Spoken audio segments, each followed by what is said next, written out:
Hello, everyone. So just to introduce myself a little bit more, I'm a Pakistani journalist. I used to report in Pakistan up until 2018 January last year. Then I moved to Paris recently because of an incident that happened.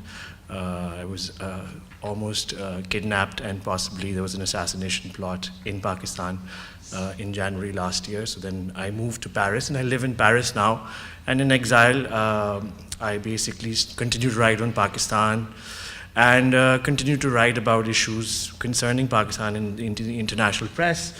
And basically, the previous presentation was more about, Iran, Pakistan. I will be focusing on Pakistan and something to do with something that I have been writing about, and it's very current affairs based, which is the Financial Action Task Force, which is an international body that looks after terrorism financing and money laundering, and they've been focused on Pakistan for the very recent months, and Pakistan has been put on the grey list, and there's a review happening. I'll talk about that in a bit.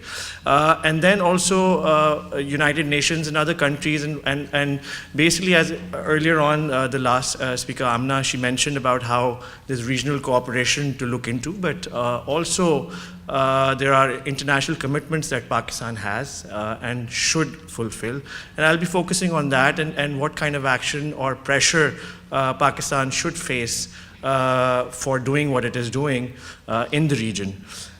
So that's basically going to be the presentation about. And to begin with, I would like to go a little bit into the history of Pakistan's sort of obsession with jihadi proxies in the region and the reason behind each of that. And usually people talk about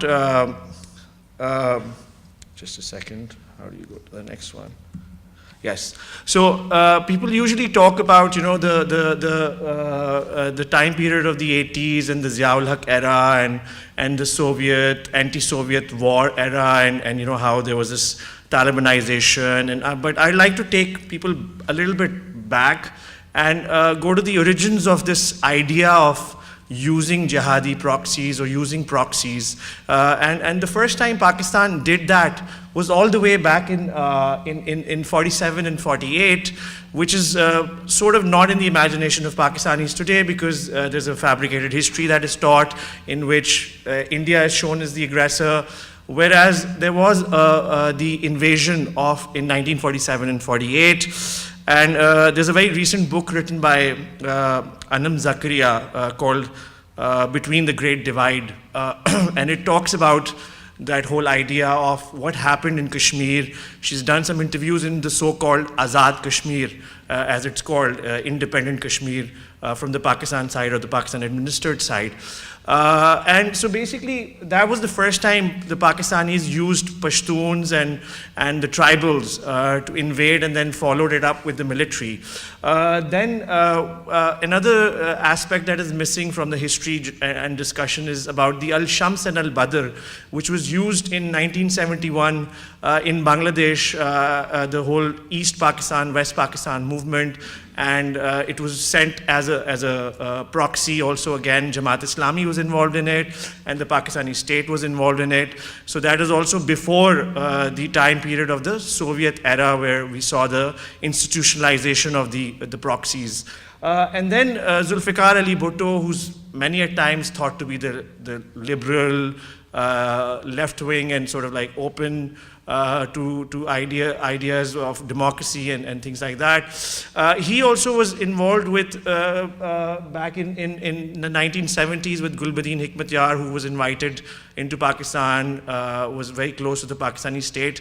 And this was sort of after the fall of Dhaka, that they thought that there was a Pashtunistan movement happening, and they had to counter that. So they brought in these Islamists. And this is again before the Americans or the CIA money came in, or the Saudi money came in later on, which is the jihadis of the Soviet era, the anti-Soviet era, and how Pakistan was involved in that. But then the international players also came. The Saudis came, and the CIA money came.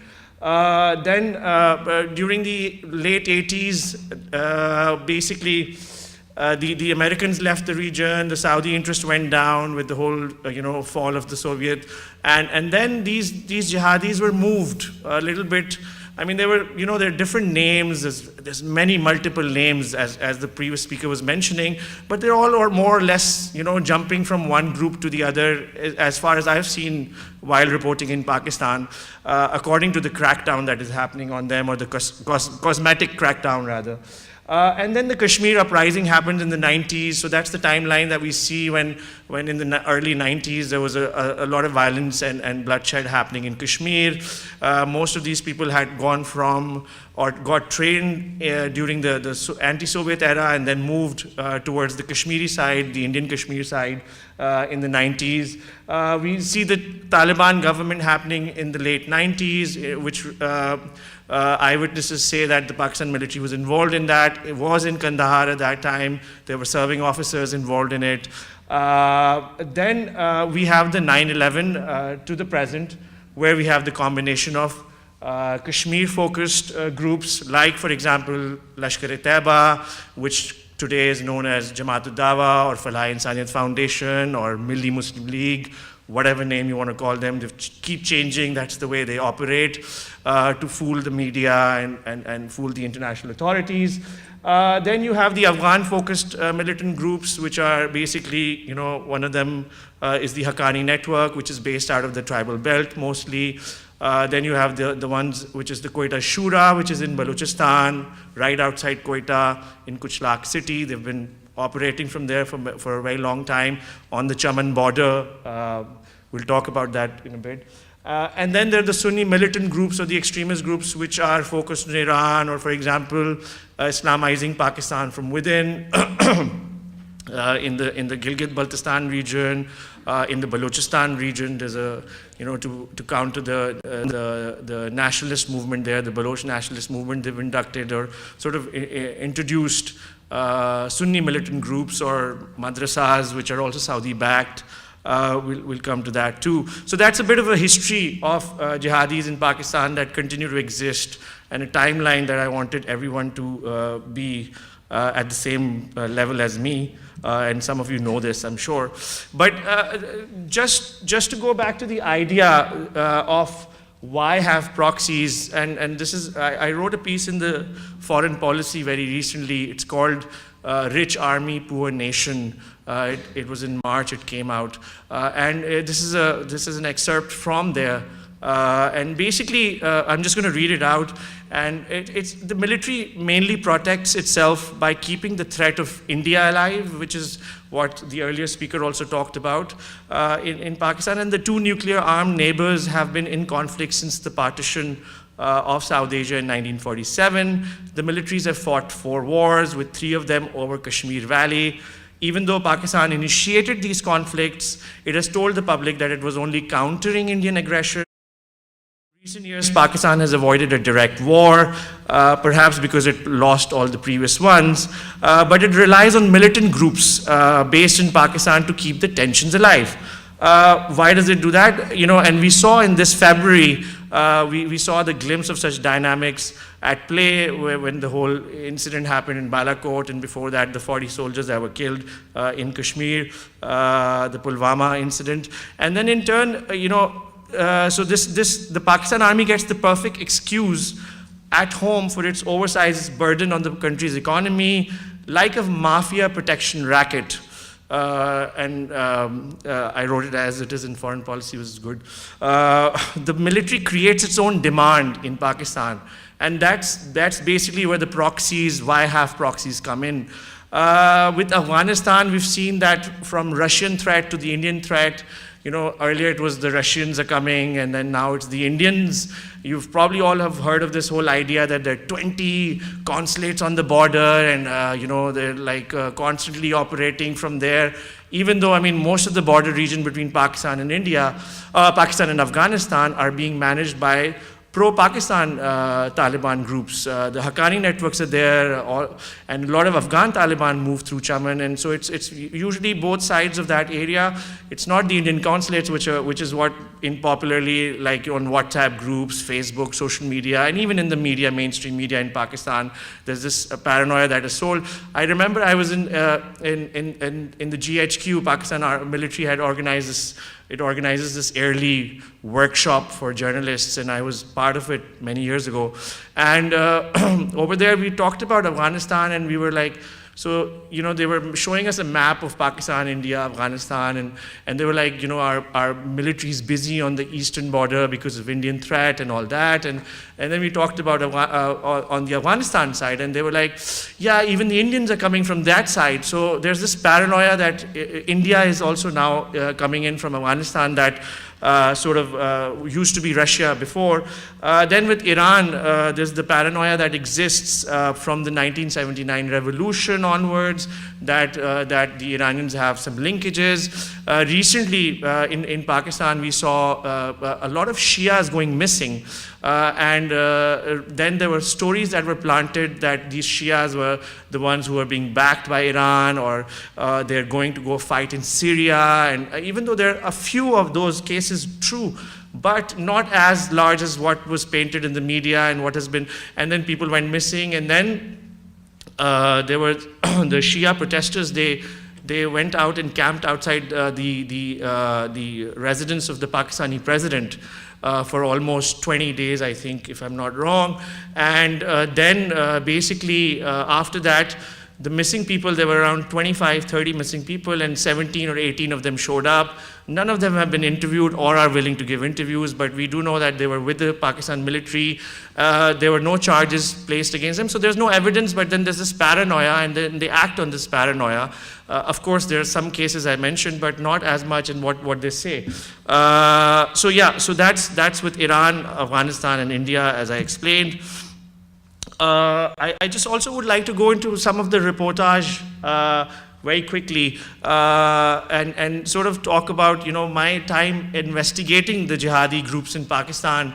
And basically, these are anecdotal evidences, of course, and my own personal experiences in reportage that I did over there. And I remember one of the places where you can actually see these militant proxies really operational on the street, interacting with the public, and really entrenched. In Punjab, for example, during the natural disasters, I've traveled with Jamaat-ud-Dawa, Lashkar-e-Taiba, and they go there, and they're like, I remember once I was in Multan a few years ago, and over there we talked about, we were with Jamaat-ud-Dawa, and we talked about, I was like, why are you helping these people? And they were like, they have 6 to 7 kids, this year they're in trouble, next year they will be fine, so they will dedicate one child to our cause. And the cause, of course, is to find foot soldiers for fighting in Kashmir or in Afghanistan. And so then Azad Kashmir, so-called Azad Kashmir, we've seen that happening in, during the 2005 earthquake. And even currently, a friend of mine was in Muzaffarabad and was meeting up with the militant groups, or the charity groups, as they're referred to as there, with Jamaat-ud-Dawa. And they, there's been a lot of hue and cry internationally. So they were like, yeah, we've just gone to our villages and we're just keeping it low, but we'll come back, and the names change. So that happens a lot. They do a lot of charity work, and they get into that. That's how they operate within the public. Then Balochistan is something that we need to talk about because it borders with Afghanistan, Iran, and it has Chinese interest now in it. And it's a hotbed of terrorist groups. And how it operates is that there is, as I mentioned, in Quetta city, outside Quetta city, there are the good Taliban. In Chaman border, for example, I was talking to someone there, and he was telling me how there's constant movement of the Taliban from the border, off the border, and I have also, I remember being in Balochistan in 2017, where I met some military soldiers who, through a contact, and we got down to sort of having a frank discussion, and they told me about how their seniors would take convoys into, and this is as recent as 2017, that they would take convoys into Afghanistan off the border, and they had the juniors had problems with that, but the seniors were doing that, and they were like, if we complain, it goes onto our file, we won't have a career progression. So it's the military, how it operates, that the military creates this, within the juniors, even they come into to fight the Taliban, but then they realize there's the good Taliban, the bad Taliban, and they learn that from the seniors, so the policy hasn't changed for a very long time. Which brings me to the good Taliban in former FATA, which is not called FATA anymore. It's been merged with the KPK, Khyber Pakhtunkhwa province, and Khyber Pakhtunkhwa itself, where there is the good Taliban, as they're called, which are tolerated in many of the areas locally. And we're starting to hear about reports from the people, again from North Waziristan, from the tribal belt, that they're coming back and settling in after the whole operation that happened, where they either bombed empty houses, as far as from what I understand. I reported on the Zarbiya's operation in North Waziristan. I went to Bannu, and then I've been to South Waziristan, and it's basically they relocate, they keep relocating them, and they're again coming to those areas. And then the Gilgit-Baltistan Islamization project is also very important, where I've reported from, and I saw how they're bringing in Sunni extremist groups there. For example, in Chilas, there used to be a Babe Chilas, it's called Babe Umar now. Things like that happening on ground, you see, and again, it's because there's a paranoia. If you talk to the security personnel deputed in Gilgit-Baltistan area, they think Iran is doing something there. So the paranoia, even though if Iran, we don't have any evidence to share that, but they crack down with that whole idea of bringing in madrasas and Islamists into this region. Finally, this is the couple of minutes. Yeah. Couple of minutes, yes. Thank you. Just to go back to the initial thing that I was mentioning, the Financial Action Task Force, FATF, and the UN commitments that Pakistan has, and then can they pressure Pakistan into changing its course? The review is due next month in June. They're meeting up, and they're going to discuss whether or not to keep Pakistan in the grey list or put it on the blacklist. Pakistan has been on the blacklist before, and Pakistan hasn't done enough, as I mentioned, how when it comes to these terror groups, then the financing is involved, the money is moving around, there's a lot of money laundering and terror financing that's happening in the guise of charities. So whether or not it'll go to grey list or blacklist, that's some kind of, Pakistan has been facing a lot of pressure because of that, and they've been trying to do some cosmetic actions on ground. We saw the UN recently designated Maulana Masood Azhar as a global terrorist who's part of Jaish-e-Mohammed after the whole Balakot and Pulwama incident, after China withdrew its reservations on that. And so because of that, we've seen Jaish-e-Mohammed, which is also reincarnated in many ways and many times, has gone a little bit underground, but they still are there managing a lot of things. We saw that they were going to take over their madrasas and then take over their seminaries and their mosques, Jaish-e-Mohammed's and Lashkar-e-Taibas and all of these Kashmiri militant groups. But then there was a story that recently came out in which they said we don't have the money or the capability or the resources. So they're basically asking for more money, which is what Pakistan does, ask for more money, on ground, do nothing, then keep repeating that cycle. It's been doing that with the Americans for a very long time. Perhaps it'll do that with China now. We've seen that Balochistan is becoming really hot in that way. And then the military manipulates the local and international media. Local media has mostly gone silent, cannot independently report. International media now has only embedded trips where they take them to embedded reporting, which is sort of a control reporting. I've done those trips where you cannot see anything independently, and they are trying to do that in Balochistan, in the tribal belt, and send a message internationally that we're doing something through these embedded reporting trips. So just a solution in the end. I think, there are people from all over the world here, international people who are working with international bodies. The idea that Pakistan, if you really want to assess what's going on, I suggest that there are networks in Pakistan, which is like, for example, the Pashtun Tahaffuz movement, which is going on right now, which, we saw that recently they killed 13 of their civilians in North Waziristan, the Pakistan military, and it's a movement that's been going on since the last 1.5 years over extrajudicial killings that happened of the Pashtuns, and it's a rising movement, and this is something that everybody should watch out for, should trust their point of view and version on Pakistan and see what they're talking about. They're on social media. They're not covered by the mainstream media in Pakistan. There are Baloch groups also which we should look into and talk to, and other ethnic and sectarian groups to really assess the situation in Pakistan rather than relying on the conventional or the traditional media or what the Pakistani government is saying. Thank you. Thank you. Thank you very much, Taha, for that. I just want to invoke Chairman's privilege on one question before we go to the Q&A. You left in January 2018 because what's it like? What's it like to not be able to go and do the job that you thought you were put on this earth to do, which is report your country?